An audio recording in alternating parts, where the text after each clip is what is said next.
Assalamualaikum warahmatullahi wabarakatuh. Perkenalkan, saya Rega Pradita, salah satu tutor PKBM Tarbiyatul Ummah, mata pelajaran Geografi. Selamat datang di kelas Geografi.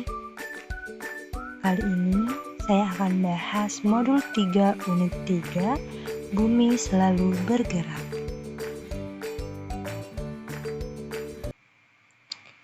Yang pertama akan kita bahas yaitu mengenai geosentris versus heliosentris. Apa sih perbedaan dari geosentris versus heliosentris ini? Yaitu keduanya merupakan teori yang berbeda tentang struktur tata surya. Jika geosentris yaitu teori yang menempatkan bumi sebagai pusat tata surya, teori ini dianut oleh Aristoteles dan Ptolemeus dan didukung oleh gereja. Geosentris adalah suatu pandangan atau paham yang menyatakan bahwa bumi merupakan pusat peredaran dari benda-benda langit.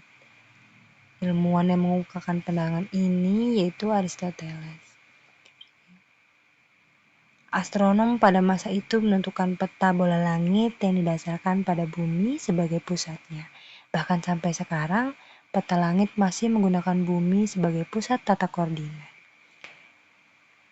Heliosentris yaitu teori yang menempatkan matahari sebagai pusat tata surya. Teori ini dikemukakan oleh Nicolaus Copernicus pada abad ke-16. Rotasi dan revolusi bumi. Rotasi adalah perputaran bumi pada porosnya dari arah barat ke arah timur. Rotasi bumi terjadi selama 23 jam 56 menit 4 detik atau dibulatkan menjadi 24 jam. Akibat yang ditimbulkan oleh adanya rotasi bumi adalah perbedaan waktu di bumi, batas penanggalan internasional, adanya pergantian siang dan malam, adanya pergerakan semu matahari, terjadinya penempatan pada kedua kutub bumi, adanya pembelokan arah angin.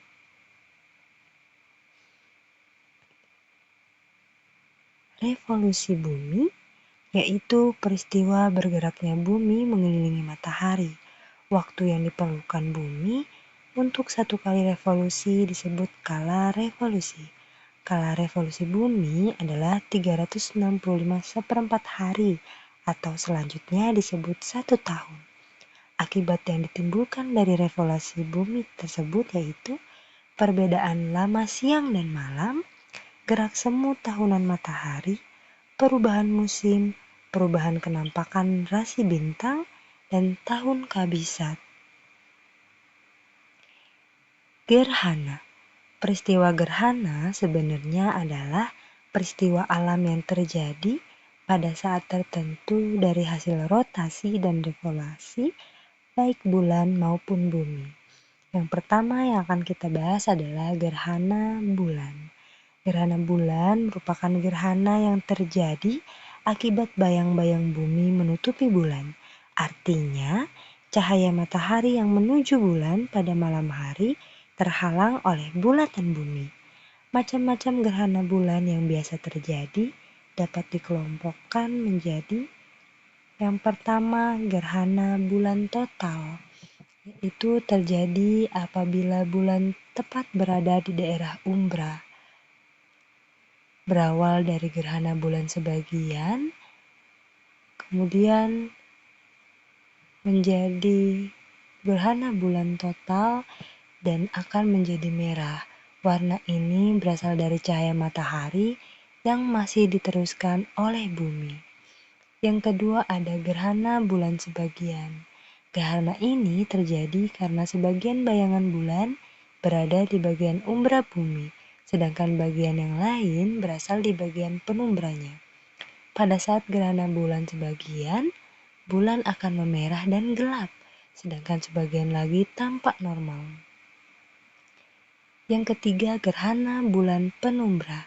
yang terjadi apabila seluruh bayangan bulan berada di dalam bagian penumbra bumi, sehingga bulan masih dapat terlihat dengan warna yang suram. Kejadian ini sulit untuk dibedakan dengan keadaan normal, harus diukur dengan alat khusus. Gerhana matahari. Gerhana matahari merupakan gerhana yang terjadi akibat bayang-bayang bulan mengenai bumi. Artinya, cahaya matahari yang menuju bumi pada saat siang hari terhalang oleh bulatan bulan. Jenis-jenis gerhana matahari yang biasa terjadi yaitu pertama, gerhana matahari total. Terjadi apabila bulan menutupi sinar matahari secara menyeluruh. Pada saat ini, posisi bumi, bulan, dan matahari berada dalam garis lurus. Kejadian ini memang jarang sekali terjadi. Kemungkinan seseorang hanya bisa menyaksikan sekali dalam seumur hidupnya. Gerhana matahari sangat berbahaya jika dilihat dengan mata telanjang. Yang kedua ada gerhana matahari sebagian. Gerhana ini akan terjadi apabila cahaya matahari yang menuju ke bumi ditutupi oleh bayangan penumbra bulan. Saat gerhana ini berlangsung, akan tampak sebagian cakram matahari akan ditutupi oleh sebagian cakram bulan. Yang ketiga ada gerhana matahari cincin. Gerhana matahari ini terjadi apabila bulatan bulan menutupi bagian dalam bulatan matahari.